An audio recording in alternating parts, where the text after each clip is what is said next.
Okay, what I'm doing today is I'm going to go through my 3 rules. I only have 3 rules when I work with a horse. We're going to use Mr. Goose. Rule number 1, a horse is not allowed to touch you for the rest of its life. Comma, but you can touch it anytime you want. And here's what I mean by that. You see, Goose is not looking at me. I'm going to get him to look at me. I'm going to see if I can pull him away from this old mare. And you see how he's coming up to me? Before he touches me, I'm going to touch him. Then I'm going to catch him. I want these horses to come up and touch me. But what rule number 1 means is I institute contact, not them. I don't want these horses coming up to me and pushing on me. The best way to work on that is when they come up to touch you, all you have to do is touch them first. That's a reward for them reaching out, is you're going to touch him and pet him.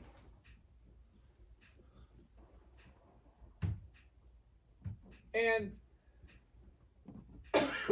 this also goes along with rule number 3, which is never chase their face. You see how when he came up to me, he looked at me. If he'd have been looking over here, you see how he's facing me? If his head was over here, before I ever touched him, I would make sure he's looking at me. I'm not going to chase his face over there. A lot of people will walk up to a horse and the horse will look away from them, and they'll walk right over to that face while it's bent away from them like that and catch him. Well, I don't like that. It teaches them to leave you, either mentally, physically, or emotionally, or all 3. That's why we don't pet horses through a stall door, because it teaches those horses they'll come up to you and then leave anytime they want. I don't want these horses knowing that they can leave me. When I make contact with them, I want them to stay with me, mentally, physically, and emotionally. There's no violence involved in this deal. It's just a really simple way to interact with these horses that works for both of you. When he creeps up on me, that's unrequested forward motion. If I didn't ask him to step forward, I don't want him to step forward. That's rule number 2. They're not allowed to dictate direction or speed. If we're standing still, they need to stand still. How do we fix that? You have 2 methods of discipline. Back them up or bend them. Not hitting them. Not hitting them. This is non-violent. Now, Goose has a cookie addiction. His owner is never going to stop feeding him cookies. And that's okay. I'm going to teach Goose how to take a cookie and not run into me, because he can't touch me for the rest of his life, comma, but I can touch him anytime I want. He cannot dictate direction or speed. That's rule number 2. And rule number 3, I cannot chase his face. So how am I going to work on his cookie addiction and make it so that he doesn't come up to us and rub all over us? It's really quite simple. First, we're going to tie him up.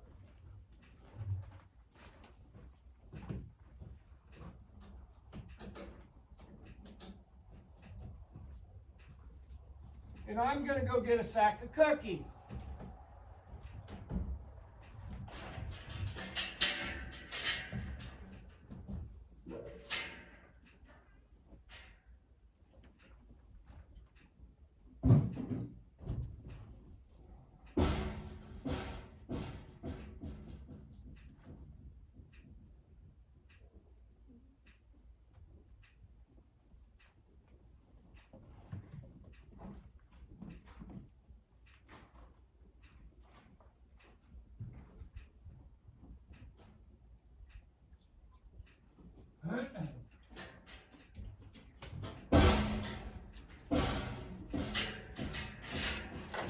I don't really believe in using cookies to teach horses anything.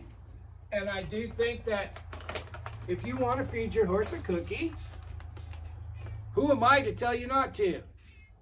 But when you bring a horse to me that mugs you, that rubs all over you, pushes into you because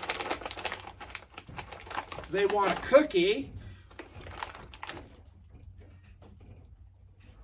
that goes along with rule number 1, doesn't it? They're not allowed to touch me for the rest of their life, comma, but I can touch them anytime I want. So how am I going to help them with their cookie addiction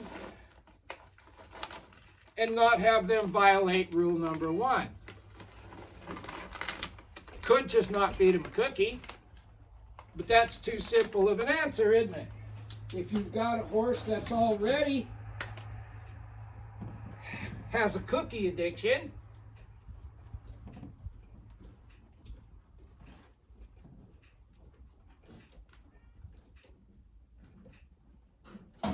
let's teach him to not violate rule number 1, and you get to still give him a cookie.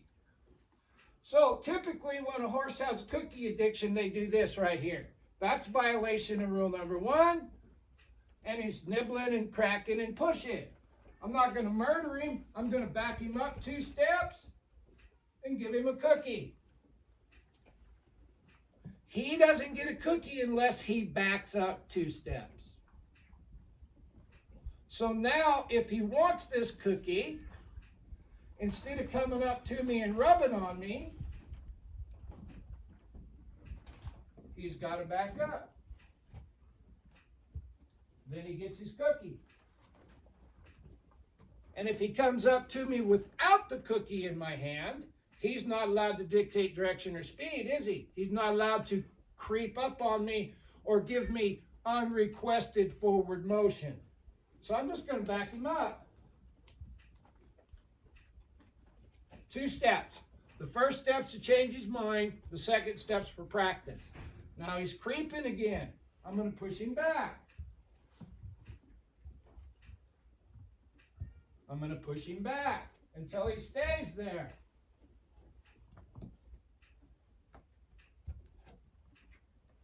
Now he can stay there.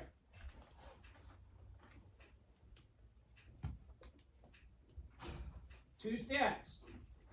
The first one is to change his mind. The second one's for practice. Now he's staying there. I'm going to walk up to him, back him up, and give him a cookie. And now we're going to go through the whole process again, I'm pretty sure. But he's staying over there. Unrequested forward motion. Leave him alone. Unrequested forward motion. Leave him alone. I want him to stay there. And I don't have to give him a treat to make him stay there. He's got to stay there.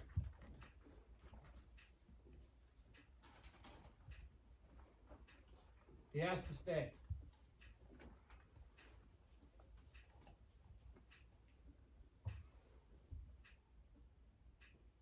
There we go. Well, no. He has to stay. He has to stay. Now I'm going to give him a cookie. I'm going to back him up and give him his cookie. Now we're going to go through it again. I'm not pulling him. I left him there.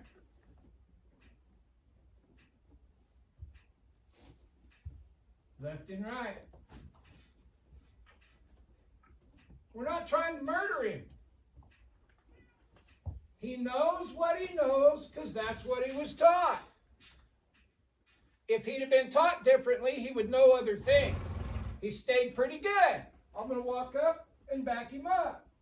Hands above the halter knot. Give him a cookie. Now I'm going to bring him up here so you can see him better. This doesn't make him sticky. It doesn't ruin him. He can read my intentions. I've known him long enough. He's not allowed to creep on me. 2 steps. Change his mind. Practice. Change his mind. Practice. He stayed pretty good. Above the halter knot, 2 steps back, give him a cookie. Well, you got to get it in his mouth, I guess. Now he's going to stay there. He's not going to creep up on me. And so this is a way to teach that you still get to do what you want to do, but you get to coexist. He's not coming up here rubbing all over me, trying to knock me down. This is a nice colt. He's stretching out, left and right. Leave him alone. Left and right. 1 step, 2 steps. Leave him alone. He can't stand it, can he? But we're not hurting him. We're just showing him another way to be. He doesn't get to come up here and mug me. He can stay there. That's where I put him. And if it's hard for him, that's good. Because if something takes you a while to teach, by the time they know it, they'll know it really good. And then the owner will have to approach the cookie thing just a little different.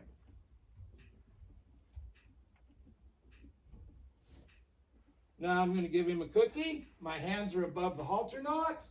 1 step, 2 steps, give him a cookie. Pretty quick when I lift my hand, he will back up to get that cookie instead of running into me. He's not allowed to creep on me.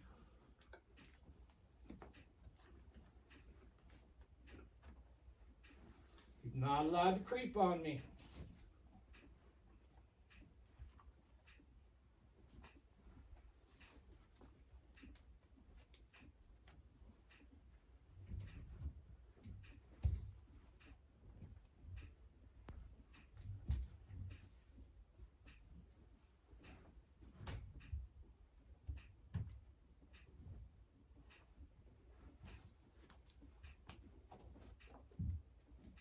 And you get to decide how far away you want him to be.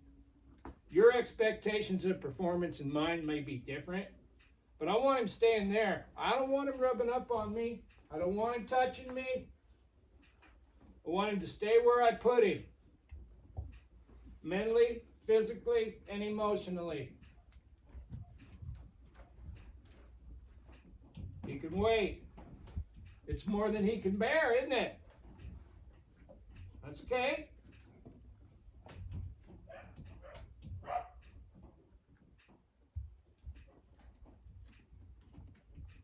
There we go. Hands above the halter knot. 2 steps. Give him a cookie. Now he has to stay there. He doesn't get to creep up.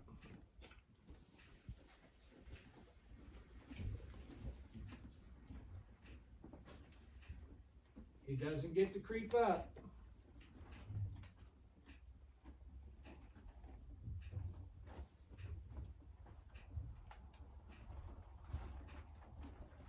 And now when he goes home, if they don't continue to enforce this rule, then he will come up and rub all over him again.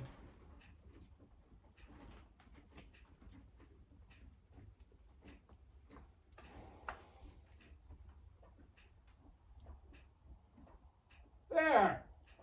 Now I'm going to give him a cookie. Above the halter knot, push him back 2 steps, give him a cookie.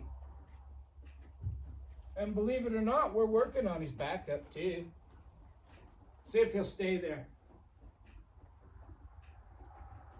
Good.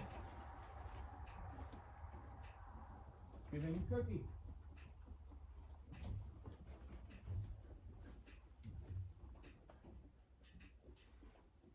Now I'm going to put him right there.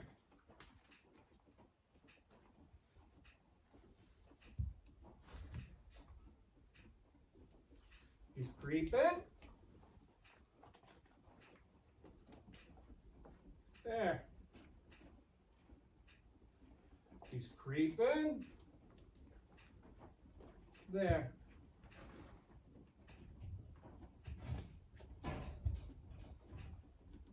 That's frustration.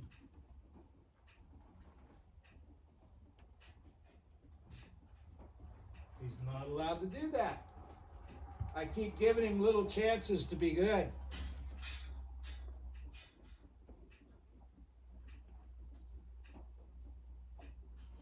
He can wait. He can just stay where I put him. Just like that. I'll go up here above his halter knot, back him up 2 steps, and give him a cookie. Pretty quick, he will make the connection that to get a cookie, he's got to back up. And when he mugs you across the stall door, you can make eye contact with him and say, hey, get back. Get back. 2 steps.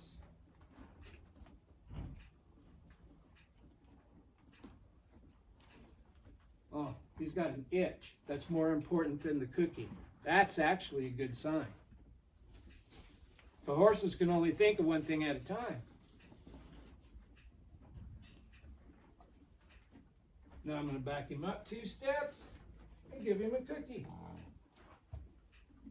And we're going to keep doing that. He's going to be here for another couple weeks.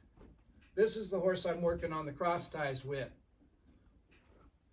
He's going to be here for a couple more weeks, and we're going to work on him not invading my space and standing in the cross ties. The rest of the stuff, he knows to follow a feel. That part's easy. I'm going to pick straight up, inside hind leg. Left and right means back up. We were just working on that. Left jaw, right front foot. As soon as it moves, I quit. If I want him to stop, I just rope him. I'll rope him again because he jumped. There. I'm going to rope him again because he jumped. There. Now he gets lots of pets, hugs, and loves. But that's how we're working on rule number 1. They're not allowed to touch you for the rest of their life, comma, but you can touch them anytime you want. And also at the same time, we're working with his cookie addiction. I'm going to tie him up, then we're going to make another film of him in the cross ties.